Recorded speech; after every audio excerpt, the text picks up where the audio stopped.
नमस्कार, मैं Rana Yashwant India news पर आपका स्वागत करता हूं। हिंदुस्तान में एक ऐसी धारा रही है जो चरैवेति के सिद्धांत पर चलती है। साधु कहते हैं, संत, सन्यासी, ऋषि, मुनि, चाहे जो कह लें, फकीर। और ये भारत में जो चिंतन की धारा है, अध्यात्म की है, धर्म की है, उसको पोषते पालते रहे हैं, सिंचित करते रहे हैं। इसलिए भारत की जो सांस्कृतिक परंपरा रही है, भारत की जो सनातन पहचान रही है, वो इसी धारा के समानांतर चलती रही है। और इसमें जितने भी पक्ष हैं आज की तारीख में, वो कई बार चर्चाओं में आते हैं कि वो हैं क्या, सनातन क्या है, धर्म क्या है, योग क्या है, साधना क्या है। इन सभी बातों पर चर्चा के लिए हमारे साथ आज इसके माहिर धर्मगुरु हैं उमाकांत जी। जूना अखाड़ा के आप महामंडलेश्वर हैं। आचार्य उमाकांत जी, आपका बहुत बहुत स्वागत है। धर्म क्या है? देखिए, धर्म के बारे में शास्त्रों में बहुत सारी परिभाषाएं हैं, लेकिन मूल रूप से धर्म शब्द का जो अर्थ होता है कि जिसने सृष्टि को धारण किया है, वो ऊर्जा, वो शक्ति, वो धर्म है। अथवा जिसको जीवन में धारण करने से कल्याण हो, उसको धर्म कहते हैं। पहले तो ये समझें कि धर्म नेचर को कहते हैं, प्रकृति को कहते हैं। जब आप रसायन शास्त्र पढ़ते हैं तो केमिकल का हम गुण धर्म पकड़ते हैं कि उसका गुण धर्म क्या है।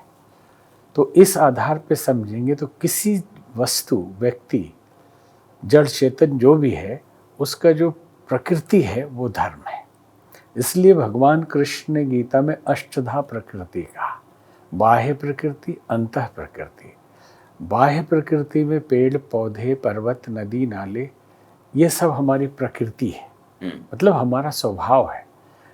और अंतः प्रकृति में हमारा स्वभाव जो है संवेदना, करुणा, ममता, प्रेम, साहस, शौर्य, पराक्रम, ये सब है। तो अंतः प्रकृति बाह्य प्रकृति का जब संतुलन बिगड़ता है, तब तनाव, बीमारियां और असमंजस और दुख पैदा होता है। तो धर्म कहता है कि आप प्रकृति में जीना सीख लीजिए, अंतः प्रकृति संतुलित रहे और बाह्य प्रकृति के साथ आपका तालमेल रहे। बाहर की भी प्रकृति बिगड़ेगी तो अंतः प्रकृति बिगड़ जाएगी आपकी। अंतः की प्रकृति तनाव रहेगा, लड़ाई झगड़े चलते रहेंगे, उलझन बना रहेगा, तो बाहर की प्रकृति भी बिगड़ जाएगी। तो धर्म प्रकृति है, प्रकृति में जीने का नाम धर्म है। इसी को संस्कृति भी कहते हैं। प्रकृति से बाहर जाना अधर्म है, वही विकृति है। और दूसरे व्यवहारिक रूप में कर्तव्यों को भी हम धर्म कहते हैं। ड्यूटी भी धर्म है। जैसे पिता का धर्म क्या है, पुत्र का धर्म क्या है, शिक्षक का धर्म क्या है, छात्र का धर्म क्या है, पति का धर्म क्या, पत्नी का धर्म क्या, सब मौलिक अपने गुणों और कर्तव्यों के रूप में है। राजा का धर्म क्या, प्रजा का धर्म क्या, इसलिए कहते हैं स्वधर्म का पालन करो। भगवान कृष्ण अर्जुन से गीता में कहते हैं कि दूसरे का धर्म तुझे बहुत प्रिय लगे, तब भी अपने ही स्वधर्म से मुक्ति मिलेगी। जिसमें अगर मान लिया मैंने कि धर्म ही प्रकृति है या प्रकृति ही धर्म है, एक दूसरा आप कहते हैं कि एक व्यक्ति जो है वो समाज में कई संबंधों के साथ जीता है, हर संबंध के प्रति उसका अपना एक दायित्व है जिसको हम धर्म कहते हैं। इस दायित्व को समाज तय करता है, तो फिर ये धर्म कैसे है? और प्रकृति जो है वो ऊपर से तय होता है, तो इन दोनों में तो विभेद है। धर्म को 3 पार्ट में अगर बांटते हैं हम, तो आउटर पार्ट ऑफ धर्म इज एथिक्स और मोरालिटी। नैतिकता को हम बाहरी भाग धर्म का कहते हैं। जैसे अंदर जाएंगे उसको मेटाफिजिक्स कहते हैं, तत्व ज्ञान। फिर शुरू होता है रियल धर्म, अध्यात्म जिसको कहते हैं। अब संक्षेप में तीनों समझे।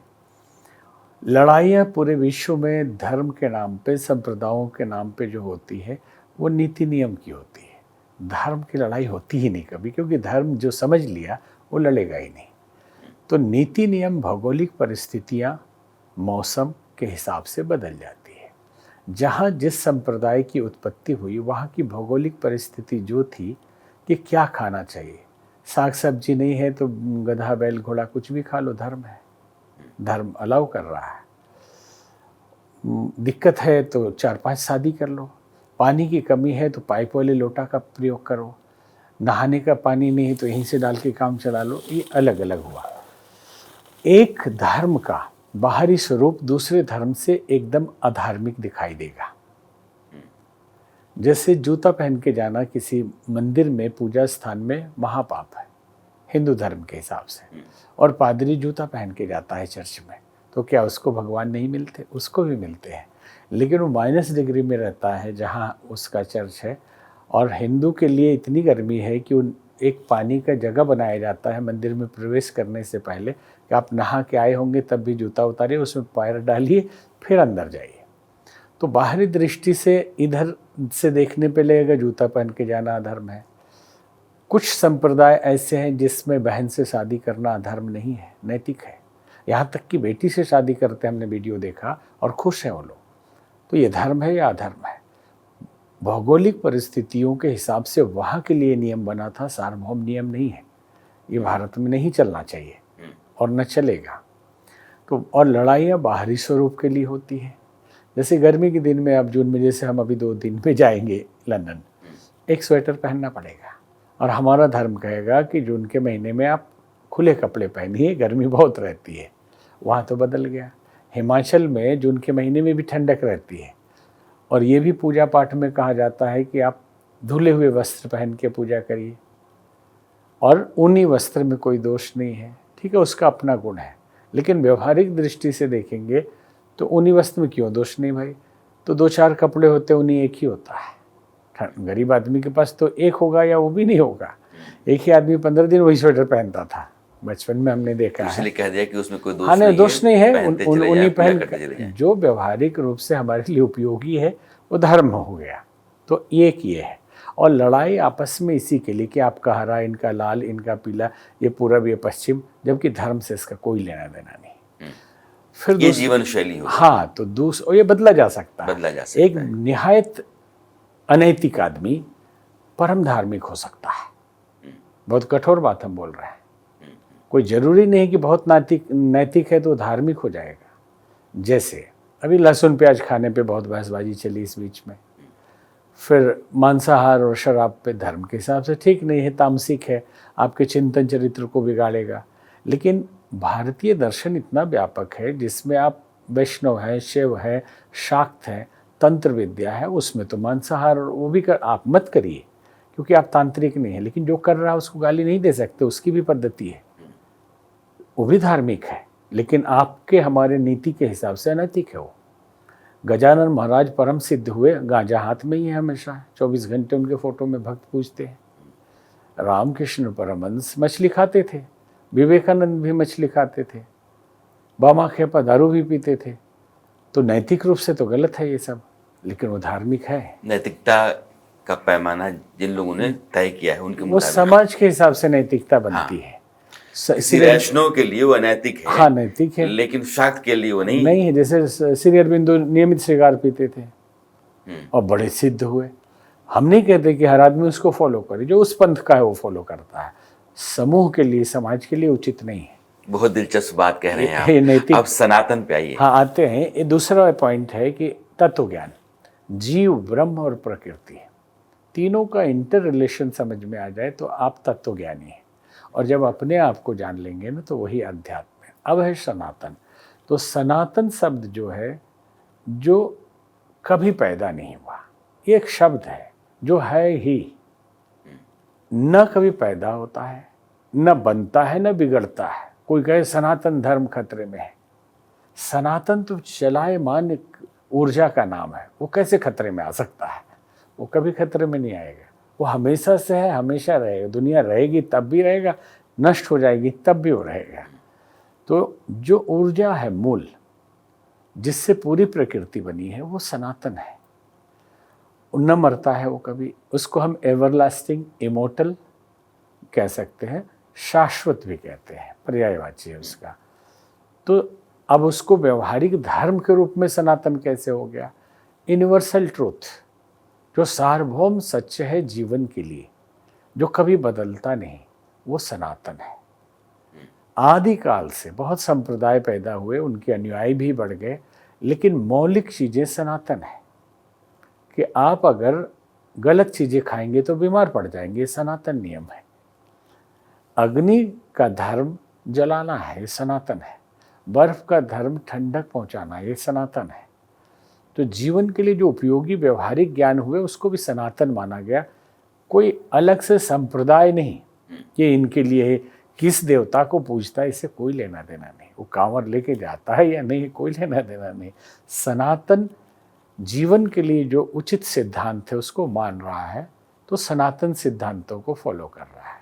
उसी को बात में कई लोग कहते हैं कि हिंदू तो अभी आया है, मुगलों के टाइम पे हिंदू शब्द एक गाली है, ऐसा हमने सुना, बहुत बुरा लगा। जब 100 साल पहले अंग्रेजों के टाइम पे हिंदू शब्द आया है, उनके कथनानुसार तो हिंदवी स्वराज्य क्या था, छत्रपति शिवाजी का। जब वो 16वीं शताब्दी की बात है, 300-400 साल तो हो गया। हिंदू शब्द था, शास्त्रों में भी ग्रंथों में भी हिंदू शब्द का उल्लेख है। तो थियरी बहुत सारी है कि हिंदू शब्द कहाँ से आया है। कुछ लोग कहते हैं कि ये सिंधु से हिंदू बना, देखने में प्रैक्टिकल भी लगता है। हमने भी इस पे बड़ा रिसर्च किया कि अमेरिका गए एक भाई के यहाँ, गुजराती भाई के यहाँ, 96 में पटेल थे। गुजराती आती थी, लेकिन वो जो गुजराती बोल रहे थे वो नहीं समझ में आ रही थी।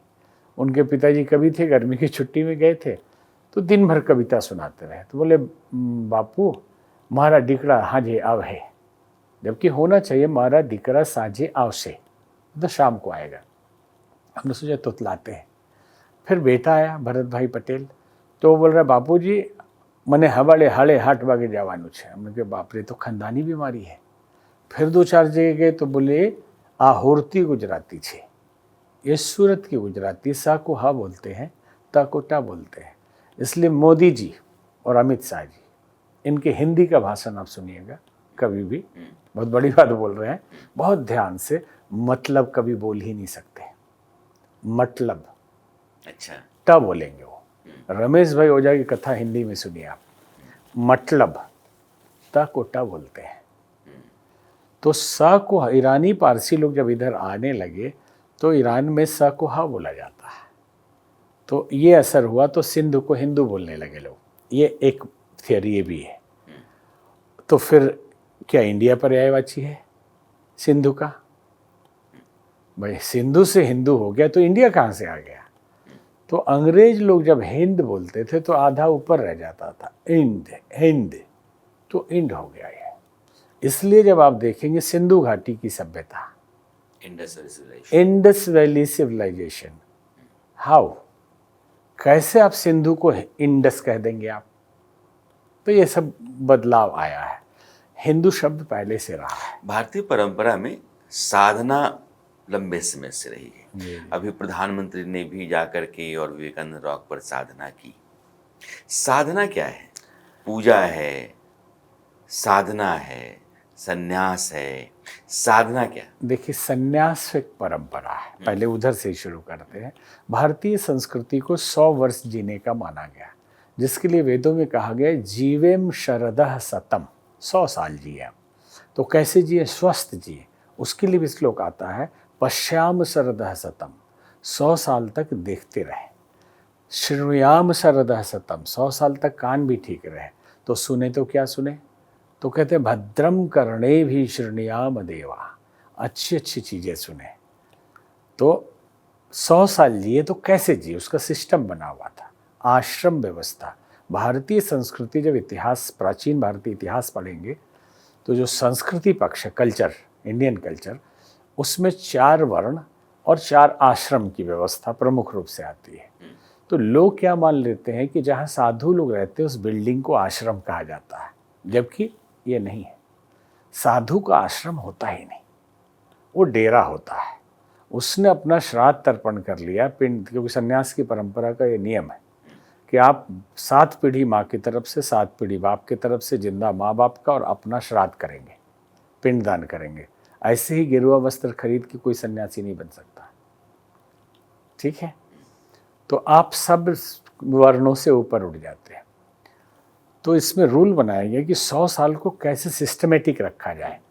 25 साल ब्रह्मचर्य आश्रम, आश्रम एक व्यवस्था का नाम है, बिल्डिंग का नाम नहीं है। साधु चलता फिरता रहता है, जहाँ रुकता है उसको डेरा कहते हैं।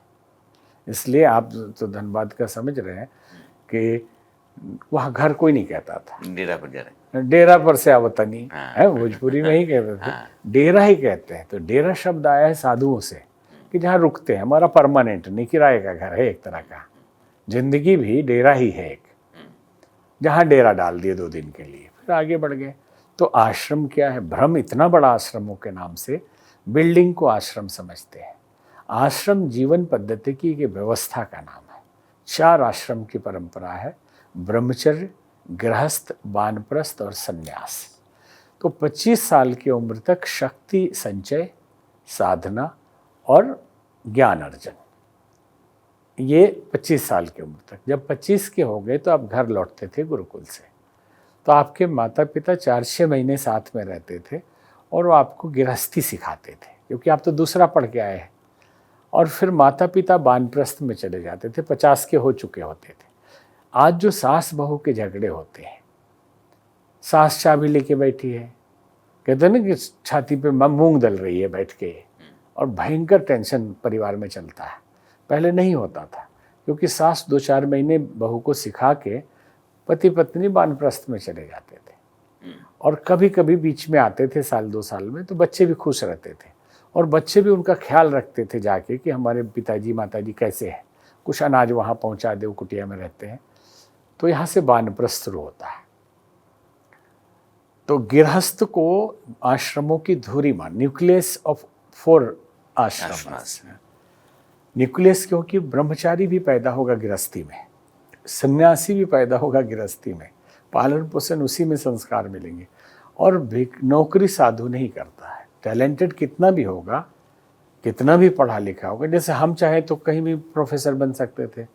हमने PhD जब गुरुकुल से की तो हमको भी ऑफर आया, हमने कहा नौकरी तो साधु नहीं कर सकता ना, हम ज्ञान फ्री में बांटेंगे, उसके बदले में अपनी जरूरत भर का भिक्षा लेंगे। हम खरीद के नहीं खा सकते हैं, कोई खिलाया उसको भी हम भिक्षा मांगते हैं। कपड़ा हम अपने से खरीद के नहीं पहनते हैं, साल में एक आए तो एक ही हम चलाएंगे, 4 साल में एक आए तो उसी को हम पहनते हैं। ये साधु का रोल है। तो साधना पे आते हैं, हाँ, साधना क्या है? तो इसमें क्या होता है कि साधु को गृहस्थी ही देता है। अब आया वानप्रस्थ। जो गृहस्थ में आपने सीखा है, अनुभव प्राप्त हुआ है, वो समाज को आप, आज जो कोचिंग दुनिया भर के खुले हुए हैं, तो ये भी एक तरह का प्रोफेशनल पैसे का खेल है, बिजनेस है। गृहस्थी आदमी फ्री में ज्ञान बांटता था समाज के लिए, उसको वानप्रस्थी कहा जाता था। फिर जब 75 के हो गए तो पूरा त्याग कर दीजिए, अब जहाँ जाना है उसकी तैयारी करिए। हम कौन है? क्या शरीर है? हम माइंड है, थॉट है, बॉडी है, क्या है? तो बॉडी तो मर जाता है, फिर भी हम होते हैं। जब ये नहीं था तब भी हम थे, हमारी दर्शन तो यही कहता है। तो हम हैं कौन? यहाँ क्यों आए हैं? हमारी ड्यूटी क्या है? किस कर्तव्य के लिए? नहीं खा रहे हैं, बढ़िया पैकेज मिल रहा है, नौकरी कर लिए, घर बना लिए, तो चल देंगे 4 दिन में सब छोड़ छाड़ के, तो कहाँ चले जाएंगे? और सब लोग चले गए और रोज जा रहे हैं, और कहीं से आते हैं, रोज नए बच्चे आ रहे हैं। तो इस रहस्य को जानना अध्यात्म है। अब साधना की बात की आपने, हमारे गुरु की दृष्टि से और हमारी दृष्टि से समस्त पूजा पद्धति को 3 पार्ट में अगर बांटेंगे तो आसानी से समझ में आ जाएगा। उपासना, साधना और आराधना। अच्छा, लोगों को लगता है सब एक ही टाइप के शब्द हैं। हाँ, कोई बोले उपासना कर रहे हैं तो साधना, लड़कियों के नाम रख देते हैं। उपासना शब्द का अर्थ होता है पास में बैठना। उप मतलब निकट, आसन लगाना। उपनिषद भी इसी से आया है कि नजदीक में ज्ञान लेना। उपवास भी इसी से आया है, नजदीक वास करना। लेकिन खाना नहीं खाना उपवास हो गया आजकल। हमें ऐसा लगा कि कोई साधु भगवान में लीन थे, उस दिन खाना नहीं खा पाए, तो शिष्यों ने पूछा कि गुरुदेव आज आप क्या कर रहे थे, भोजन तो किए नहीं? बोले हम उपवास कर रहे थे, मतलब भगवान के पास थे, तो भूख लगी नहीं, ध्यान गया नहीं। तो उन्होंने मूल को तो पकड़ा नहीं, समझ लिया कि अच्छा खाना नहीं खाना उपवास है। स्वास्थ्य के लिए खाना नहीं खाना अच्छा है, कम खाना अच्छा है, फास्टिंग जिसको कहते हैं, लेकिन ये उपवास नहीं है। उपवास ईश्वर के साथ वास करना, उनसे संबंध बनाना, यही उपासना है। उपासना का मतलब है उससे संबंध जोड़ना। अलग अलग गुरुओं की अलग अलग विधि व्यवस्था है, अलग अलग मंत्र है, अलग अलग पूजा पद्धति है। किसी भी विधि से ईश्वर के साथ रोज जुड़े, आप ऊर्जावान शक्तिशाली हो जाएंगे और लगेगा कि हम कुछ है, खास आनंद आपको आएगा। ईश्वर के पास ले जाना उपासना है, तो फिर साधना क्या है? हाँ, अब क्या होता है, रावण और रास्पुटीन का नाम सुना होगा आपने। रावण बड़ा साधक उपासक था, शंकर भगवान का भक्त था, इतना करीबी के था कि भगवान बात करते थे उससे, लड़ भी लेता था। हम भक्त भगवान से ऐसा संबंध होता है भारतीय संस्कृति में कि हम मित्र भाव से, मातृ भाव से, पितृ भाव से, सखा भाव से, कुछ भी भाव से वो हमारे अपने हैं, हम उनके साथ खेलेंगे।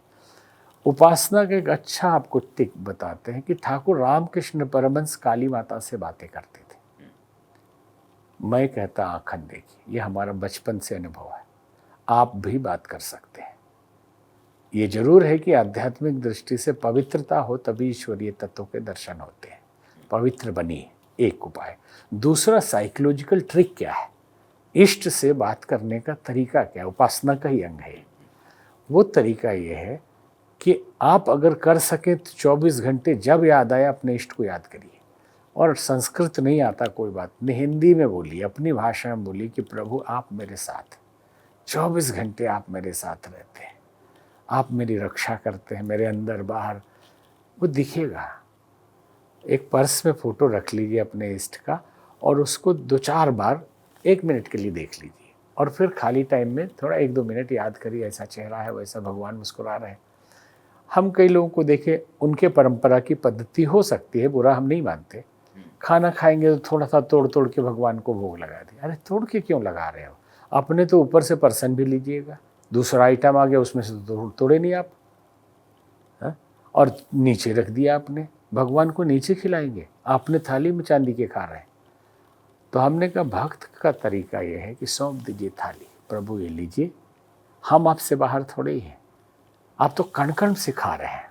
बिनु पग चलई सुनई बिनु काना, कर बिनु कर्म करई विधि नाना, आनन रहित सकल रस भोगी, बिनु वाणी वक्ता बड़ जोगी। तो ये जो जा रहा है प्रभु के ही यहाँ जा रहा है, भाव सारा खेल है, प्रभु खाएंगे। और जब आप 3 बार 4 बार ये ध्यान ऐसा करेंगे चलते फिरते खाली टाइम में, भूल जाए तो फिर कर लीजिए, 6 महीने में आप देखेंगे वो दिखने लगा। कभी चेहरा गायब होगा, कभी कलर चेंज हो जाएगा, कभी फेस चेंज हो जाएगा, धीरे धीरे साल भर 1.5 साल लगेगा पक्का होने में। तो आप जब तकलीफ आएंगे तो याद करेंगे प्रभु बहुत तकलीफ में आज है, तो बोले अच्छा हम है, चिंता मत करो। थोड़े दिन के बाद होगा कि आप जैसे टेंशन में आएंगे, आप नहीं बोलेंगे, वो बोलेगा, अरे हम हैं भाई, चिंता क्यों कर रहे हो। अब साधना आपने पूछा था, ये बहुत बारीक चीज़ है। अध्यात्म क्षेत्र में जिसने इसको नहीं समझा, कितना भी पूजा पाठ करे फेल हो जाएगा। रावण उपासक था, साधक नहीं था। साधना शब्द से आप समझ लेंगे कि कंट्रोल योर सेल्फ, साधिए। 24 घंटे में 60,000 विचार आते हैं और लॉ ऑफ अट्रैक्शन ये कहता है हम जो सोचते वही हो जाता है। तो फंस जाएंगे ना हम इसमें, ये तो ऑटोमेटिक आ रहा है। तो साधना का मतलब इसको कंट्रोल करना। तो अब किधर है जो पकड़ के कंट्रोल कर लेंगे, उसका ट्रिक ये है। योग दर्शन में महर्षि पतंजलि कहते हैं वितर्कवादने प्रतिपक्ष भावना। जब बुरे विचार आ रहे हैं तो आप उससे लड़िए मत, कुछ उपाय से। सनातन की परंपरा पर आप बहुत और लास्ट अच्छी एक बातें लाइन कह था, रहे हैं। आराधना। जी, हमने उपासना से शक्ति अर्जित की, साधना से उसको नियंत्रित किया और आराधना में खर्च किया। समाज की सेवा, ईश्वर को कण-कण में मान के गरीब, तकलीफ, मदद किसी की करना। भागवत में भगवान कृष्ण कहते हैं कि जो भी मेरे कण-कण में व्याप्त स्वरूप को न समझ के केवल मेरी मूर्ति की उपासना करता, मैं उसको कभी प्राप्त नहीं होता। कि अभी तकलीफ वाला आ गया तो हम तो अभी पूजा में लगे, भाग यहाँ से, कहते हैं ना, तो आप आराधना नहीं कर रहे हैं। और आराधना में 2 बातें होती है, पीड़ा और पतन, जो समाज को समझना चाहिए। किसी को दवाई चाहिए, भोजन चाहिए, उसको दिया हमने, ये पीड़ा निवारण है। पतन क्या है, नैतिक रूप से, चिंतन के रूप से जब हम गिर गए, वो पतन है। आज पूरा विश्व पतन के कगार पे खड़ा है। डेल कार्नेगी ने अपनी एक पुस्तक में लिखा कि न्यूयॉर्क की गलियों में 6 आदमी प्लेग की बीमारी से मर गए, तो 1000 आदमी सरकारी बताने के लिए आगे उपाय कि इससे बचेंगे कैसे। तो लिखा कि देख के रोना आ गया। तो आप कहेंगे कि अच्छी बात है, सरकार मदद कर रही है, तो रो क्यों रहा है।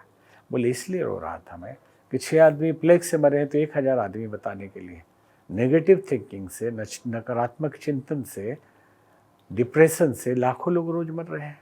कोई आत्महत्या कर रहा है, कोई ओवर ड्रिंकिंग कर रहा है, कोई फास्ट ड्राइविंग करके मर रहा है, कोई गला अपना फांसी में लगा ले रहा है, कोई लड़की गोली चला ले रहा है आपस में पति पत्नी, लाखों आदमी मर रहे हैं, कोई सरकारी उपाय नहीं है जो थॉट चेंज किया जा सके।